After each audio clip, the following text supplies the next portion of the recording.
Like a Rolling Stone. Allez, Saturn.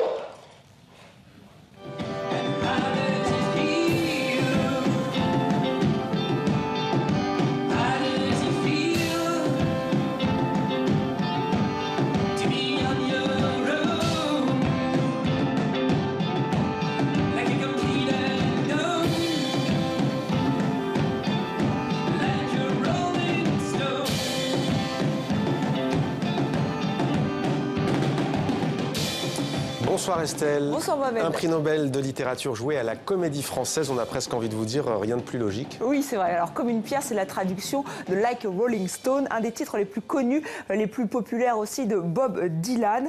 Mais la pièce a été créée avant le prix Nobel par Marie Raymond et Sébastien Poudroux. Sébastien Poudroux qui incarne la légende. Bob Dylan qui est reconnaissable à sa voix, qui est vraiment une voix très particulière. Certains diront nasillarde.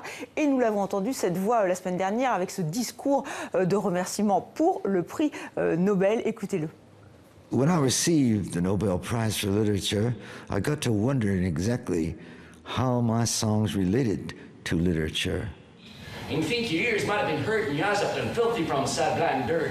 And you figured you failed in yesterday's rush when you were faked out and fool while facing the full flush. And then on here knows how I feel. Good God Almighty, that stuff ain't real. Nobody in your game, you ain't even your race. You can hear your name, you can see your face, you gotta look something. En fait, Estelle, on a le sentiment que c'est plus une pièce sur la création que sur son auteur elle-même, finalement. Oui, alors c'est vraiment la session d'enregistrement de ce titre mythique, Like a Rolling Stone. Une session qui est racontée dans un livre de Grail Marcus, Bob Dylan à la croisée des chemins. Et c'est le cas puisqu'il va passer du folk engagé à la musique plus électronique, ce qui a provoqué beaucoup d'agacement parmi certains de ses fans.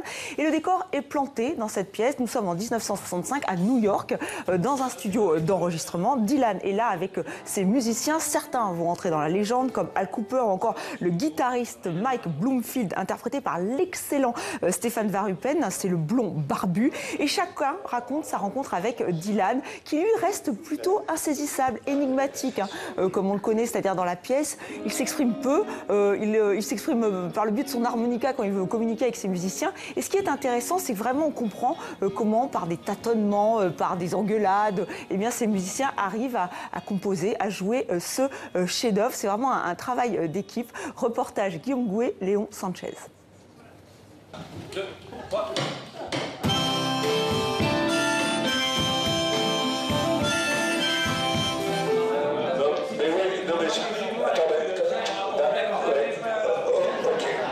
On n'était pas dans un spectacle hommage à Dylan comme figure centrale. Et c'était vraiment la création de la chanson avec la participation de tout le monde autour de cette création-là.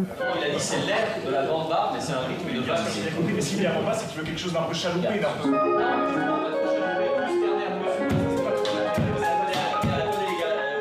C'était l'idée de recréer un peu cet état-là de bordel, de temps qui passe, on cherche, c'est laborieux, il y a des moments où on a l'impression de trouver d'un coup, enfin toute cette ambiance-là. Monsieur Dylan, ne pensez-vous pas que vos premiers albums étaient bien meilleurs que celui que vous êtes en train d'enregistrer en ce moment? Qui a dit ça? Lui, c'est lui. Ce qui m'a plus posé problème, c'est plus la création finalement du spectacle, enfin l'écriture du spectacle, c'est quel angle d'attaque on allait pouvoir donner à ce personnage.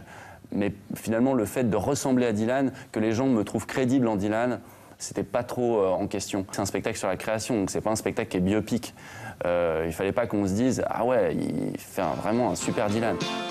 With no direction, home, like a complete unknown,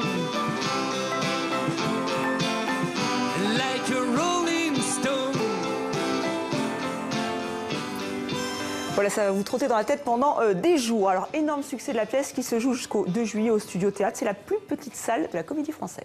Et pour finir, retour sur le festival de bande dessinée de Delémont, c'est en Suisse, Estelle. Oui, c'est la 3e édition. Il y a eu un beau succès, c'était ce week-end. Donc 14 000 personnes sont venues voir les dessinateurs, voir les expositions. Et gros succès aussi parce qu'il y avait Rémi Loisel. Rémi Loisel, tout à coup, j'ai un petit doute, voilà, Loisel, qui signe l'affiche de cette édition 2017. Vous aurez reconnu cette clochette, fée clochette, très sexy, rien à voir avec celle de Walt Disney, et il le revendique.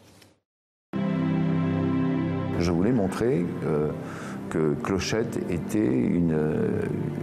vraiment une fiefée salope, quoi.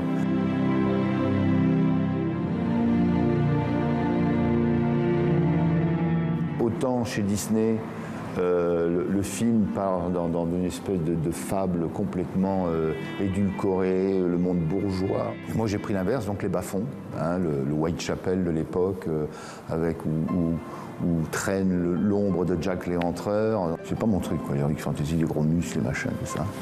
Donc on a beaucoup plus axé cette heroic fantasy sur les faiblesses des personnages, donc sur les caractères des personnages. Ce qui fait que ça a donné une dimension plus accessible, plus humaine dans ce monde de brut, quoi. Merci Estelle, à demain. À demain. Même endroit, même heure.